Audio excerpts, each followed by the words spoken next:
I've made a lot of videos about rooftop tents. I also have some experience with other styles of tents on camping and off-road adventures. So I've been doing some cleaning up in the garage, and I found a couple of tents that I've used in the past on adventures, and I thought it would be a good time to pop them up and talk about some of the pros and cons to them. And I found another tent I want to show you guys that I'm actually kind of a little scared to use. So this first tent is the tent that kind of started it all. Well, actually the first couple of trips I took, I actually slept in my Jeep. But this is what they say is a two-person quick pop-up tent. And I went on many adventures, even throughout the winter. I had to get a little creative with tarps when it started raining, because in my experience, this tent is something you want to reserve for nicer weather. But what I really like about it is how small and compact it is. And if you need to bring a friend or your kid and you're going camping in somewhere where you're not going to see a lot of rain, this is a pretty good option. And what I really like about this tent here is we just undo this elastic,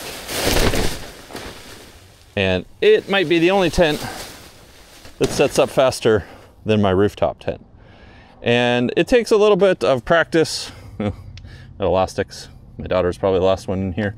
It takes a little bit of practice to pack this back up again, and I should probably vacuum out some of the sand since the last time I used it. But honestly, for a Jeep tent for camping in better weather, this was an awesome quick setup. It takes up almost no room in your Jeep, and it's super easy to deploy. I think honestly, if this had a full fly, you could probably use this in some wetter weather.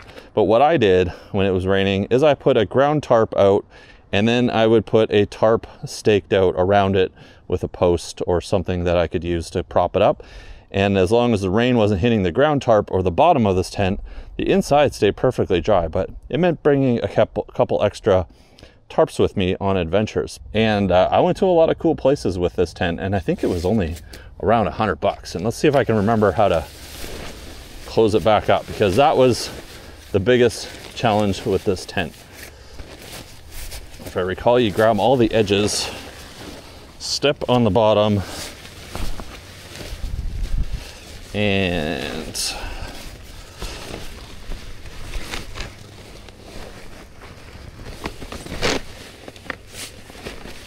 twist it back into place. It's been a while.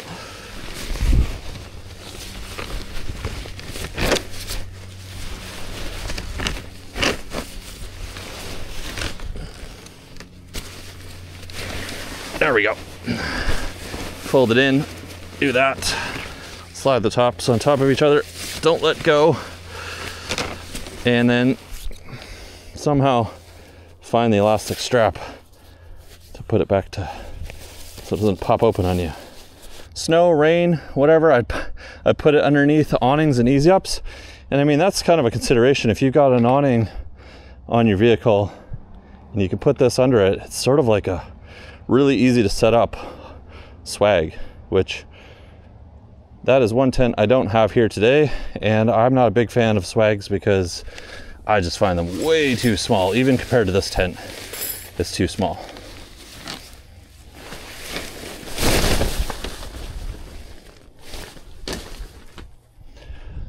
Okay, the next tent I've only used a couple of times camping. This is the ever popular ShiftPod 3 Mini. I'm not actually sure, there might be a new one out by now, but this is the 3, very popular, very hard to get. I think I might look at selling this. Now, this takes up quite a bit more space. And the one thing to note is that if you're looking to put this in your Jeep or not Jeep, whatever it is, it goes just barely across the entire back. So see, you have to really, it has to be on a bit of an angle or up at the window. If this was like a few inches narrower, it would fit right across the back. So I find this one better in a truck, in the back of a truck, rather than in the back of the Jeep. It does, oh, that's a big bug. Look at that. But it does fit across the back of the Wrangler. I'll show you here. No, it's locked, hang on. But it does fit across the back here. sort of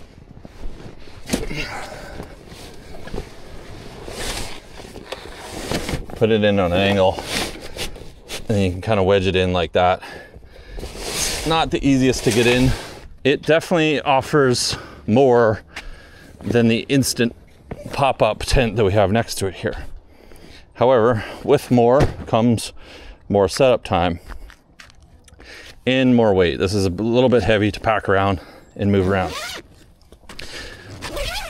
The nice thing about the shift pods is the quality is really high. They're really good quality tents. But I did have an issue with this in the snow. Let me get this set up and I'll talk about that once it is. Oh yeah, I forgot. They actually Velcro this to the case when you put it in here.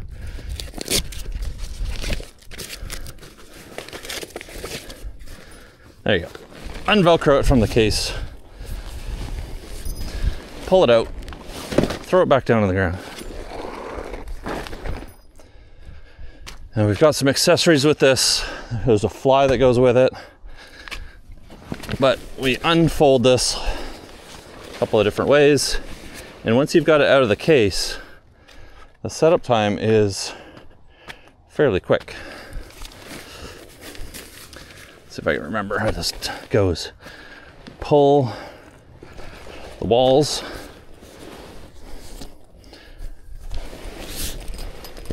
There we go. Pull one wall.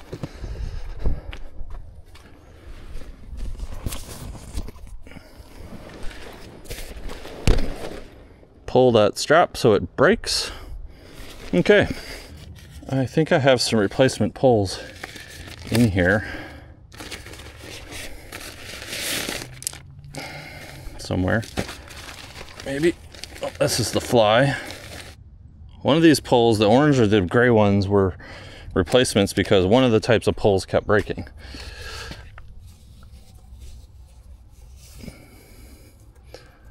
So we'll see if this orange one breaks.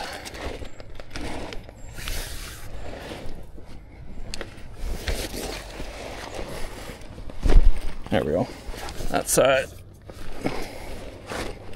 It's kind of an awkward thing to set up because, there you go, you have to kind of stand on the bottom so it's not sliding around, because when you pull on it, the whole tent wants to slide. Okay, now, once we've got the two sides up, we come in here and we push the middle up. We'll move the sketchy tent out of the way. And there we go. We've got the shift pod from the outside.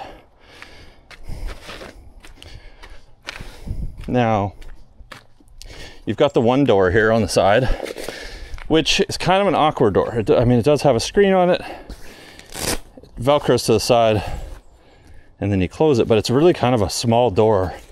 And you have to step over this lip to get in all the time, which at least you can kind of stand in here. You can't stand fully.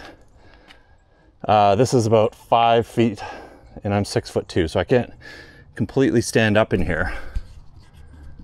I'll show you guys. Oh, come in here, it's kind of awkward to stand up, but this is about how much I can stand up on the inside of this. I think there's something crawling on me. But it's about 6 feet wide, so you can put your bed this way or on an angle if you want, but I found that when I sleep side to side, my feet hit the edge, and if there's condensation, then your sleeping bag can get wet. But there's lots of room for stuff in here. Fairly easy to set up. Oh, fairly easy to put away. Now it has this skirt around the outer edge. The one time I used this in the snow, this is where I have the biggest complaints. Let's get this skirt put out.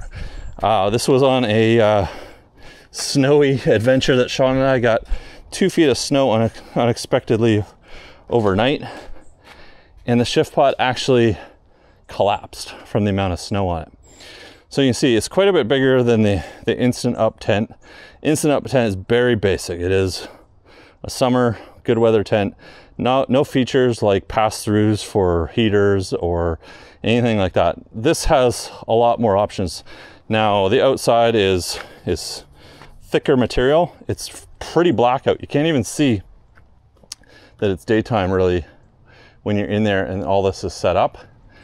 And it's supposed to be cooler in nicer weather because the space pod material kind of reflects the sun away, I guess. But I think it has the opposite effect in the winter in that it doesn't really help with heating it up because it's not absorbing anything and bringing it inside. But they do have things like pass-throughs on the side here. So if you need to run electrical cable or a heater inside, air conditioner, you can do that through the side. Now, they say like this is supposed to be waterproof. It never leaked when it snowed or in the rain or anything like that. But they do include the fly, which we took out of the bag here a second ago.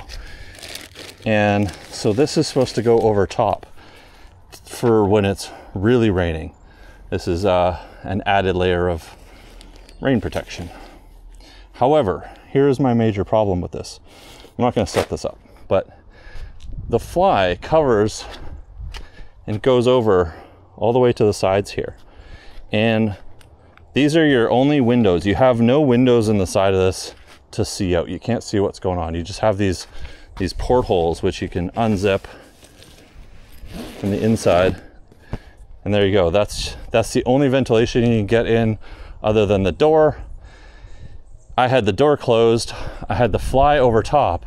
And when this started covering with snow, the fly was flat on this. There was no, it didn't allow any airflow in. I didn't realize because it was dark and it was in the middle of the night. So what ended up happening is I have no ventilation coming into the tent at all night long. So food for thought. I also don't like that you can't see outside of it, really, other than these little portholes, but the quality is really good other than those crappy poles that that we're slowly replacing with orange ones. So this is I wanted to talk about this because there are several other brands that are kind of like this where you kind of pull them apart and set them up. Super easy to set up, very high quality tent. The other pain in the snow was this got covered in snow and kind of froze overnight. So it was really hard to pull this up from the ground. I had to shovel all around it. If only it was a little bit narrower so that when you put it in the back of your Jeep or vehicle, you could actually close the doors. But if you've got a truck, or I think you can actually, this bag is supposed to be waterproof, I think. This is a very like rubbery material, and some people carry these around on the tops of their Jeeps like a rooftop tent, but it's obviously not a rooftop tent. These are really cool for, if you want to hit the Rubicon and you just need a tent to pop up. Good in the rain. I don't know if I'd take this out in the snow. I definitely wouldn't take that out in the snow, but this in the rain needs additional tarps and things like that over it. So 2 options. And then we'll talk about the third one here, which, well, we'll all have some opinions here in a second. Oh, and if you want to see a full walk around of the shift pod, there's a video. I will put it up. I'm going to point to both corners because I can never remember which corner to point to. I'll put a link to my full review and walk around of the shift pod if you want to see all the details and ins and outs. There's no video for this guy. This is your basic simple ground tent. Okay, tent number 3. Now, I haven't actually used this tent, where I have used the other 2 tents on camping trips. And the reason why is I'm a little bit nervous to use this tent. If you find that you've been enjoying the video up to this point, I have a real quick favor to ask of you guys. 86% of you are not subscribed to my channel, and I publish a new video every single week, and you'll find hundreds of videos on my channel, from off-road adventures to gear reviews to installs and guides. I would greatly appreciate it if you take a quick second and hit that subscribe button. It costs you nothing and helps me out a ton. So this is an inflatable tent, which I don't even know where it came from. It just showed up at my door one day. Somebody probably got my address and decided it was a good idea to send me a tent. This trusty outdoor partner, LiDARs. Oh, there you go. You can go check them out. I'll see if I can find a link to this. I briefly set this up once in my garage so that I didn't look like a complete moron setting this up in my driveway. But that was several months ago. Let's see if we can figure this out again. But essentially, it has no poles in it. It just it inflates somehow. There's a Here we go, auto pump. Needs a battery. I wonder where I put the battery. So this is the little battery that comes with it. Very light battery. I don't know how many milliamps this is. USB-C charging, thankfully. They come with a repair kit that should have a repair kit in it. So let's see if this actually works. Now, some of my thoughts on inflatable tents. The concept is kind of interesting because now you don't have to deal with a bunch of poles and all that kind of stuff to set up. Oh, that's the valve for deflation. Let's close that.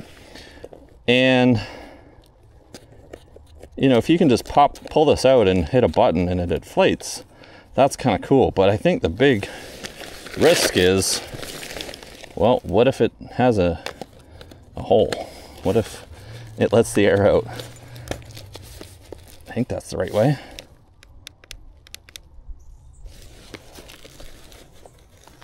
Uh-oh. This must go in a specific way and not just whichever way I determined to jam it in. There we go. Oh. All right, let's see. See if this sounds like it's having a hard time.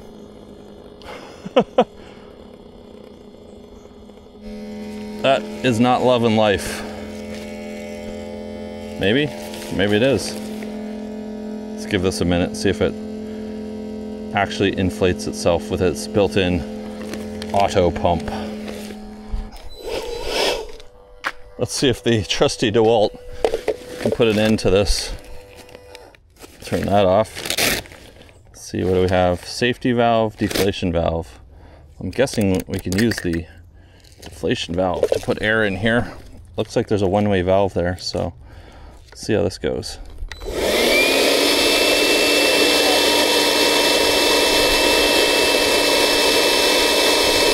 Something's happening.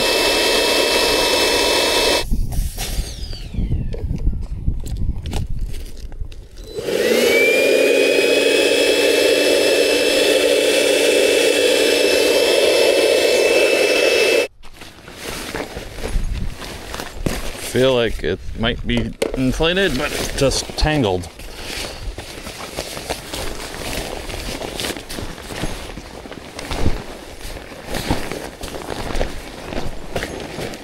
There we go. That looks a little bit more in the direction we want to be.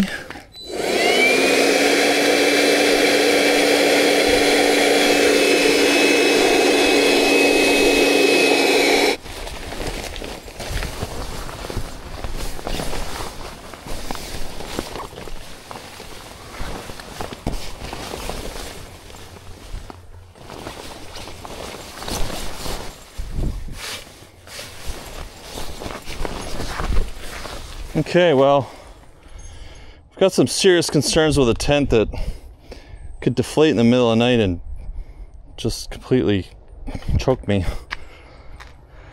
Really having a hard time getting this inflated. Like, the problem I feel is that this needs to be completely free from any kinks to let the airflow get around. But despite how much air I try to put in it, it doesn't seem to want to fill out all of the legs properly so that they get to a point where this actually stays standing up.